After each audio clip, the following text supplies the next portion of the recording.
teman-teman dari Krishna kumpul.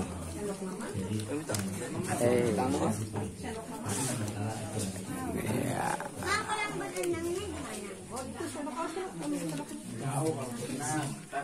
Yuk.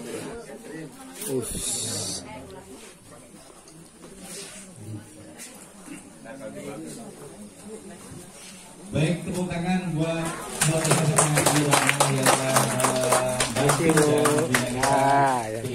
kami ucapkan selamat datang kepada kawan-kawan Strugers yang dari Bandung, dari Bogor, dari Tangerang, dari Jakarta Raya yang sudah menuju ke arah lokasi.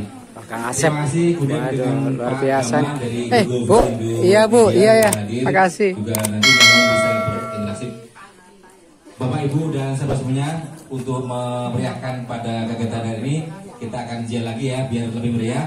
Dan mohon Bapak Ibu yang penyintas stroke untuk bisa duduk di depan sini, yang tidak kepegang kursi bisa duduk lesehan di depan. Ya, ada beberapa. Ayo. Tolong di depan. Mungkin Bapak Ibu pernah ke RSCM, ada ya. Ya, kalau yang sudah lansia bisa ketemu dengan saya. Saya di bagian lansia, jadi saya di bagian geriatri yang juga menangani pasien-pasien stroke. Iya, ya, dari Bogor. Mantap. Semuanya sehat, Bapak Ibu semuanya. Saya akan berbagi kalau misalkan Bapak Ibu mudah-mudahan enggak ya ini ya, jangan sampai. Tapi ini untuk jaga-jaga aja. Kalau Bapak Ibu itu kena serangan stroke, ya, atau tahu-tahu kalau saya dulu serangan stroke saya itu vertigo, ya, vertigo, saya nggak bisa bangun gitu ya. Terus saya dilarikan ke IGD karena waktu itu saya pas serangan stroke itu pas pas hari kerja, gitu. Nah, saya dilarikan oleh teman saya ke IGD, ya, akhirnya ditanganin di sana, gitu ya. Nah, jadi Bapak Ibu semuanya, kalau misalkan Bapak Ibu kena serangan stroke, Ibu Bapak langsung yang terdekat aja, yang ke IGD, ya, ada ya IGD-nya. Boleh kalau misalkan dekat rumah sakit Jakarta Selatan ya langsung ke Fatmawati misalkan kayak gitu ya. Kalau Jakarta Pusat boleh ke RSCM ya, atau Jakarta Timur itu langsung ke PONS, rumah sakit PONS, pusat otak nasional ya. Jadi nggak usah apakah itu pakai rujukan, nggak usah. Jadi langsung saja Bapak Ibu semuanya ya. Jadi langsung aja Bapak Ibu ke IGD, itu nggak akan dimintai rujukan. Jadi langsung kalau memang itu pakai BPJS ya, pakai BPJS itu akan lebih terlayanin juga gitu ya. Nah, biasanya rumah sakit PONS itu juga bisa BPJS, bisa juga umum kalau PONS ya. Kalau di RSCM itu ada yang swastanya itu di Kencana, itu swasta.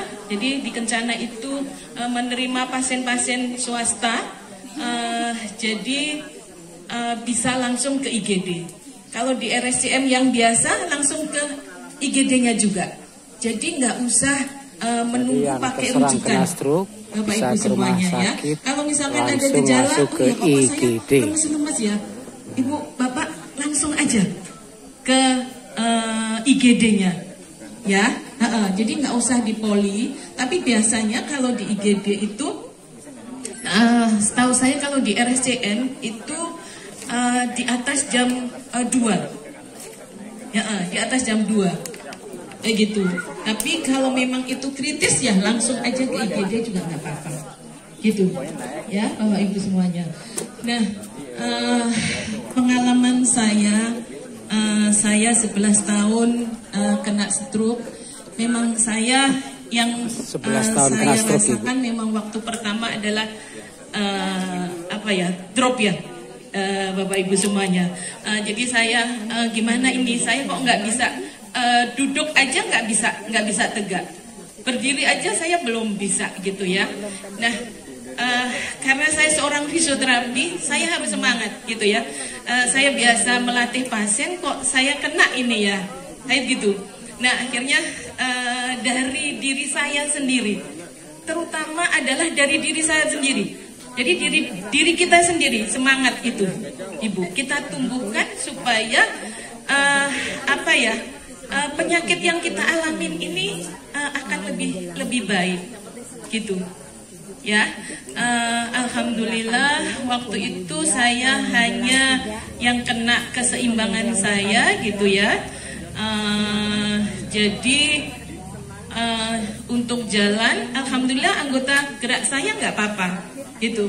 Tapi yang sekarang yang masih tersisa adalah kalau saya ngomong dengan cepat gitu ya, ini agak-agak selendro gitu ya, iya. Belum sinkron gitu Pak Zuhadi ya. Dan sama ini kesemutan, iya. Tapi kadang-kadang kesemutan saya hilang. Nah ini yang sekarang saya rasakan, ini kesemutan sekali tangan saya, iya. Mau dapat duit Bu, berarti Bu. Ya. Iya, dapat duit. Iya Ibu, ya. Bagaimana melatih keseimbangan? 3 bulan. Nah, ini dia. Saya latihan fisioterapi. Awalnya pada waktu saya jalan, saya kayak robot. Ya. Saya kayak robot, begini gitu ya. Nah, lama-lama saya makin kesini. Nah, terakhir saya dites keseimbangan saya dengan begini, tapi saya kadang-kadang tuh masih Pak, ya, tuh, ya. Jadi ini begini, tandem, ya, latihan tandem Pak, dalam satu garis gitu. Nah, itu sulit bagi saya juga kadang-kadang, tapi kadang-kadang saya juga bisa dalam tandem begini, ya.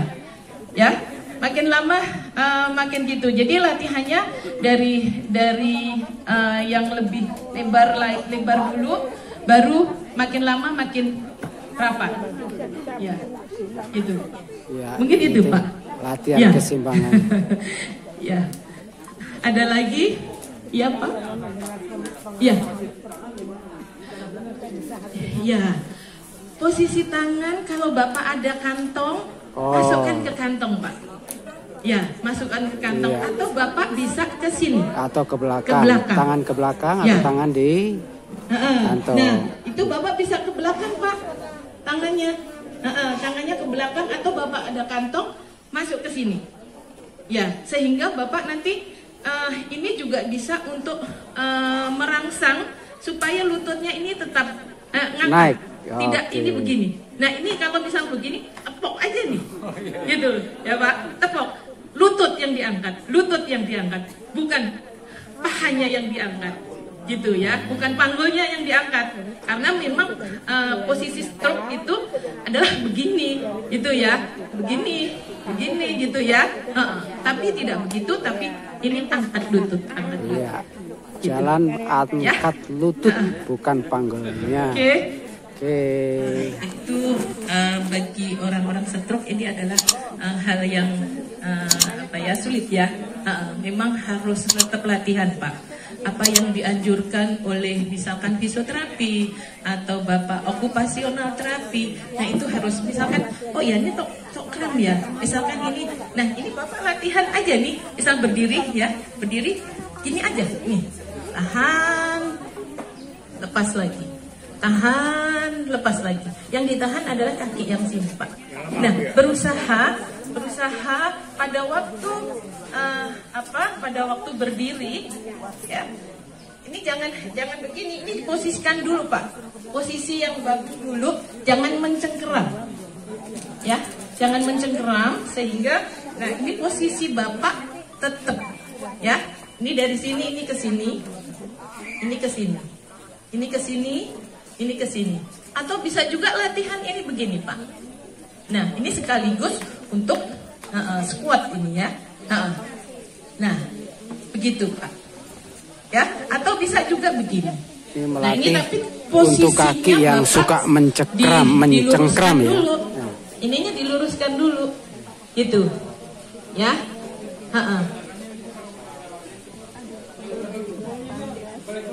Balik lagi. Nah itu yang sabar Pak. Sabar dan ikhtiar, ya. Sabar dan ikhtiar Pak. Orang stroke itu memerlukan kesabaran dan ikhtiar. Itu, ya. Karena kalau nggak sabar, nih tensinya jadi tinggi Pak. Malah nambah stroke-nya, nambah stroke-nya nanti. Bapak bener ya Mas Ardi ya. Nanti nambah stroke-nya malah. Tuh, iya.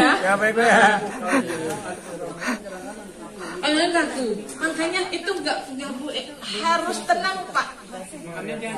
Jangan sampai supaya kita tetap aja tenang, jalan aja jangan cepet-cepet, ya.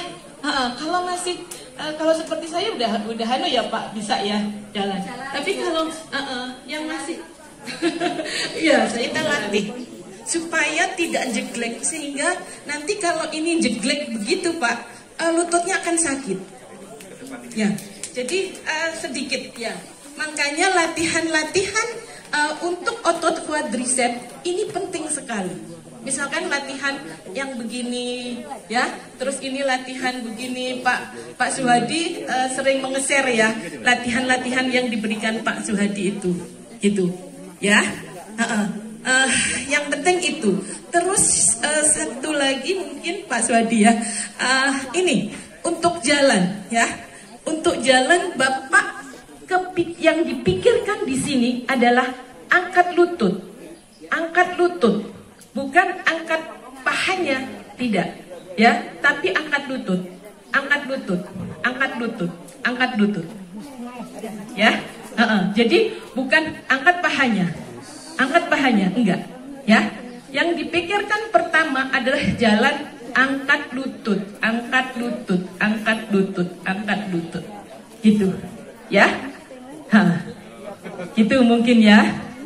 Satu lagi tadi yang tentara berbaris nih. Maaf, memang benar Pak tadi ya, kalau di fisioterapi itu juga ada latihan pernafasan. Pada waktu tarik nafas itu kita kembungkan perutnya, pada waktu tiup kita kempeskan perutnya. Jadi tarik nafas, pada waktu tarik nafas terakhir kita menahan. Kalau di fisioterapi karena mungkin pasien ya Bapak ya, itu hanya 3 kali, ya, sampai ditahan sampai 3 kali karena pada di alveolus, pada waktu alveolus itu akan terjadi pertukaran CO2 dan O2. Nah itu yang kita harapkan supaya oksigen yang ada di dalam paru-paru itu akan masuk semuanya dan karbon dioksida itu akan keluar sebanyak-banyaknya. Jadi seperti itu. Memang benar Bapak, saya setuju. Mudah-mudahan saya bisa ikut. Mudah-mudahan saya bisa ikut sehingga saya juga bisa lebih bagus pernapasan saya. Mungkin itu. Ada pertanyaan mungkin?